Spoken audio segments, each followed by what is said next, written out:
ایک آدمی نے پوچھا ایک عالم سے، اس عالم کا نام تھا حضرت تھانوی، دعا کیجئے اللہ ان کی قبر کو نور سے بھر دے۔ بالکل بائی پاس لے جا رہا ہوں، 3 منٹ میں آپ کا پیغام نکل رہا ہے، جلسہ بالکل ختم ہو گیا، بالکل دعا ہونے والی ہے، دعا پر آپ کو جلسے کو مکمل کرا کر کے اٹھنا ہے انشاءاللہ۔ ہاتھ اٹھائیے انشاءاللہ، بالکل صحیح جا رہا ہے، گھبرانے کی بات نہیں۔ دھیان سے سنیے گا، حضرت تھانوی سے پوچھا کہ پردہ کس حدیث میں ہے، پردہ کس قرآن میں ہے، قرآن کی کس آیت؟ کتنا پیارا جواب دیا، وہ سنا رہا۔ حضرت تھانوی نے کہا 200 کا نوٹ، 2000 کا نوٹ جو نیچے کی جیب میں رکھتے ہو، یہ کس قرآن میں ہے، کس حدیث میں ہے؟ نوٹ کی قدر ہے، عورت کی قدر نہیں ہے، کیسے بھی وقوف۔ دھیان سے سنیے گا، ٹرین میں سفر ہو رہا ہے، اس عالم دین کا نام تھا شیخ الاسلام حسین احمد مدنی۔ ایک انگریز نے کہا کہ تم بھی عجیب مسلمان ہو، اپنی عورت کو قید میں رکھتے ہو۔ کہا کہ قید میں کہاں رکھتے ہو؟ قید میں رکھتے ہو اور جب باہر نکلتی ہے تو کفن کی طرح برقع لپیٹ دیتے ہو۔ کہا کہ اچھا، تم جب پخانہ کرتے ہو تو پردہ لگا کر کے کرتے ہو یا پردہ کھول کر کے کرتے ہو؟ نہیں، پردہ کر کے کرتے ہو۔ وہ پردہ ہے، قید خانہ نہیں ہے۔ اگر پخانہ کرنے والا دروازہ کھول کر کے پخانہ کرے، آبرو چلی جاتی ہے۔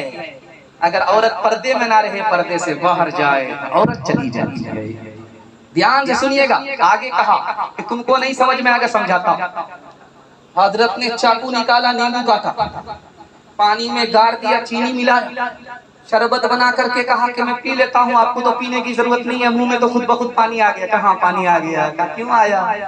نیمبو تو ہم نے کاٹا، شربت تو ہم نے کیا، تمہارے منہ میں پانی کیوں آیا؟ کہ یہی حال ہوتا ہے اس عورت کا، جب وہ بے پردہ نکلتی ہے تو آوارہ لوگوں کے منہ میں پانی آ جاتا ہے۔ تیسری مثال آپ کے سامنے رکھنے کے لیے جا رہا ہوں، دنیا کس طرح دھوکہ دے رہی ہے، ہم دھوکے میں آ رہے ہیں۔ عورت گھر میں جب کام کرتی ہے، کھانا پکاتی ہے، تو انگریز تانا مارتا ہے کہ غلامی ہے، نوکرانی ہے، رانی کی نوکرانی ہو گئی۔ یہی عورت جب ہوٹل میں کام کرتی ہے، آوارہ لوگوں کو محبت سے ہنس ہنس کر کے کھانا کھلاتی ہے، اس کا نام آزادی ہے، رانی ہے۔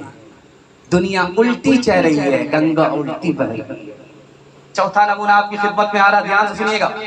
علامہ اقبال کا آپ نام سنتے ہیں نا، جانتے بھی ہیں؟ علامہ اقبال سے پوچھا کہ پردہ کرنا چاہیے کہ نہیں کرنا چاہیے؟ کہا کہ عورت کی بات کو تو چھوڑو، مرد کو بھی اس دور میں پردہ کرنا چاہیے، ورنہ عورت اچک لے گی۔ دھیان سے سنیے گا، زمانہ اتنا برا ہو چکا ہے کہ اگر اور مرد پردہ نہ کرے تو مرد بھی چلا جائے گا۔ بہت ساری عورت اتنی جھوٹ ہوتی ہے کہ یوں چلتی ہے، آپ کو مارے شرم کے یوں سر گاڑنا پڑے گا۔ اگر آپ اپنی آبرو نہیں بچائیں گے تو عورت اچھلے گی۔ علامہ اقبال کہتے ہیں دور اتنا برا ہو چکا ہے، عورت کے پردے کی بات کرتے ہو، عورت کو تو پردے میں ہونا ہی چاہیے، اور اس دور میں تو ہر حال میں ہونا چاہیے۔ مرد کو پردہ کرنا چاہیے، اگر مرد نہیں پردہ کرے گا یہ بھی چلا جائے گا۔ سر سید احمد خان رحمت اللہ علیہ کا آپ نے نام سنا، دعا کیجئے اللہ ان کی قبر کو نور سے۔ ان کے سامنے قانون آیا، کیا قانون تھا؟ عورت پردے میں نہ رہے، باہر رہے، یہ بیمار نہیں رہے گی۔ عورت پردے سے باہر نکلے، یہ بہادر رہے گی۔ عورت پردے میں نہ رہے، باہر نکل جائے، اس کا گمان خیال اچھا ہو جائے گا۔ عورت پردے میں نہ، پردے سے باہر ہو جائے، ترقی ہوگی۔ قانون کو لیا، اویسی کی طرف پھاڑ دیا۔ آپ نے دیکھا ہوگا پارلیمنٹ میں اویسی صاحب نے قانون کو پھاڑ دیا تھا، قانون کو پھاڑ دیا تھا۔ سی اے کا جو بل آیا تھا اس کو ہاتھ سے انہوں نے پھاڑ دیا۔ سر سید احمد خان نے قانون کو پھاڑ دیا، کیا کہا؟ حکومت تو چلی گئی ہے، اگر عورت تمہاری بے پردہ ہوگی تو عورت بھی چلی جائے گی۔ نقصان دکھانے کے لیے جا رہا ہوں جو عورت بے پردہ ہے۔ ابھی جو یورپ سماج ہے، امریکہ ہے، اسرائیل ہے، وہاں عورت پردے میں نہیں ہے۔ کیا نقصان ہے؟ 4 نقصان۔ اگر آپ کی عورت پردے کے اندر نہیں رہے گی، آپ کو بھی 4 نقصان اٹھانے پڑیں گے۔ ایڈز کی بیماری 70% ہے، پردے میں عورت نہیں ہے، ایڈز کی بیماری ہے 70%۔ عورت پردے میں نہیں ہے، 70% حرامی بچے پیدا ہو رہے ہیں، ماں تو ہے باپ نہیں۔ 70%۔ عورت پردے میں نہیں، پردے سے باہر ہے، 70% جوان خودکشی کرتا، عورت بے وفا ہو گئی، اس کی بے وفائی میں اس نے خودکشی کر لیا۔ عورت پردے میں نہیں ہے، 70% طلاق پڑتی ہے، اس عورت کو اس مرد کے ساتھ دیکھا، طلاق دے دیا۔ 70% عورت کو طلاق پڑتی ہے۔ آخری مثال پر پیغام ختم کر رہا ہے، اس کو دھیان سے سنیے گا۔ ابو بکر صدیق رضی اللہ عنہ کا آپ نے نام سنا، ان کی بیٹی کا نام کیا تھا؟ حضرت عائشہ۔ عائشہ بیٹھی ہیں، باپ ادھر بیٹھے ہیں، بیٹی یہاں بیٹھی۔ اللہ کے رسول آگے کہا ابو بکر جوان بیٹی کے ساتھ اکیلا مت بیٹھو، تیسرا شیطان ہوا کرتا ہے۔ کس سے کہا جا رہا ہے؟ باپ سے کہا جا رہا ہے۔ اپنا باپ جوان بیٹی کے ساتھ بیٹھا ہوا ہے۔ اللہ کے رسول نے تعلیم کیا کہ ابو بکر تیسرے آدمی کو بھی ساتھ میں شامل کر لو، شیطان دور نہیں ہے، جوان بیٹی کے ساتھ اکیلا مت بیٹھو۔ حضرت عمر باہر ٹہل لیں، پوچھا کہ باہر ٹہل لیں؟ کہ میری بیٹی اندر حفصہ بیٹھی ہوئی ہیں، گھر میں بیوی نہیں ہے، وہ اکیلی ہے، جوان بیٹی کے ساتھ اکیلا کیسے بیٹھوں، شیطان بیچ میں ہے، اس لیے گھر سے باہر نکل گیا، گھر میں بیٹھی۔ تیسری مثال آپ کے سامنے رکھنے کے لیے جا رہا ہوں، ہندو دھرم کی کتاب ہے مہا بھارت، اس میں لکھا ہے کہ باپ اپنی جوان بیٹی کے ساتھ اکیلا نہ بیٹھے، باپ اپنی بیٹی کے ساتھ اکیلا نہ بیٹھے، بھائی اپنی جوان بہن کے ساتھ اکیلا نہ بیٹھے، بیٹا اپنی جوان ماں کے ساتھ اکیلا نہ بیٹھے۔ پڑھے لکھے لوگ پھسل جاتے ہیں، عقل جواب دے دیتی ہے۔ آخری مثال پر پیغام ختم کر رہا ہوں، اس کو دھیان سے سنیے گا، بالکل آپ کا جلسہ نکل گیا، 1 منٹ کا ہے، انشاءاللہ سنیں گے، عمل کریں گے، ہاتھ اٹھائیے انشاءاللہ، عورت کو اپنے حال پر چھوڑ دیں گے، ہاتھ اٹھائیے انشاءاللہ۔ خیر ماشاءاللہ ڈس بریک مار لیا آپ نے، دل خوش کر دیا، دھیان سے سنیے گا۔ کلکتہ کا ہاوڑا برج آپ نے دیکھا، کلکتہ کا ہاوڑا برج 1959 میں اخبار نے اس کو لکھا تھا۔ ہاوڑا برج پر ایک لڑکی ٹپ ٹاپ جا رہی، کپڑا نہیں تھا، آدھا کپڑا تھا، ایک من چلا لڑکا اس کو چھیڑتا، امیر باپ کی بیٹی تھی، عدالت پہنچ گئی، مقدمہ کر دیا، اور اس عدالت میں جو جج تھا، حاکم تھا، وہ عیسائی تھا، مسلمان نہیں تھا، ہندو نہیں تھا۔ ذرا دھیان سے سنیے گا اس تاریخ کو، آپ کو سمجھ میں آئے گا اللہ تعالیٰ نے کتنی بڑی دولت اسلام ہم کو عطا فرمائی ہے، آپ کو قدر ہوگی، دھیان سے سنیے گا۔ مقدمہ ہو گیا ہے، لڑکی نے کہا کہ بھرے بازار میں اس لڑکے نے مجھے چھیڑا، لڑکا پوچھتا کہ حضور میری غلطی نہیں ہے، قصور اس کا ہے۔ کہا کہ وہ کیسے؟ کہا کہ چولہے کی آگ کو آگ چولہے میں رہنا چاہیے، اگر چولہے سے باہر نکلے پیٹرول پمپ میں آ کر کے آگ لگائے تو چولہے کی آگ سے پوچھا جائے گا، پیٹرول سے نہیں پوچھا جائے گا، پیٹرول پمپ سے نہیں پوچھا جائے گا۔ اگر یہ پردے میں ہوتی تو میں اس کو چھیڑتا نہیں، اس لیے بے پردہ ہو کر کے اس نے میرے پیٹرول میں آگ لگا دیا، قصور میرا نہیں ہے، الزام اس کے سر جائے گا۔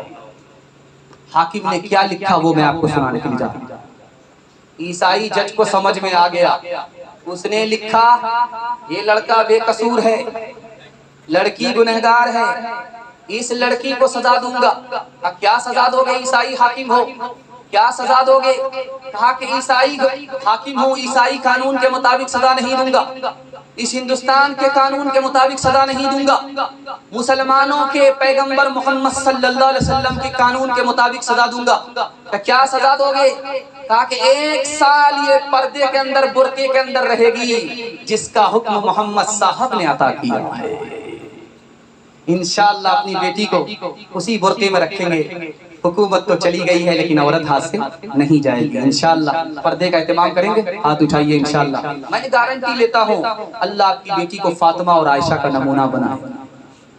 جسم پر لباس کی کمی عجیب لگتی ہے، مجھے امیر باپ کی بیٹی غریب لگتی ہے، جس سے آنچل بھی نہیں سر کا سنبھالا جاتا، اس سے کیا خاک تیرے گھر کی حفاظت ہوگی۔ جو پڑھ لکھ کے لڑکی مہذب بنی ہے تو گھل مل کے مردوں سے کیا کیا چھنی ہے، یہ کیا فن نہیں جانتی ہر فنی ہے، بھری بزم میں ناچ نادیدنی ہے، یہ تہذیب نو ہے نئی روشنی ہے، یہ تہذیب نو ہے نئی روشنی ہے، بے پردہ پیدا کل جو آئیں نظر چند بیویاں اکبر زمین میں غیرت قومی سے گڑ گیا پوچھا جو ان سے آپ کا پردہ وہ کیا ہوا کہنے لگی کہ عقل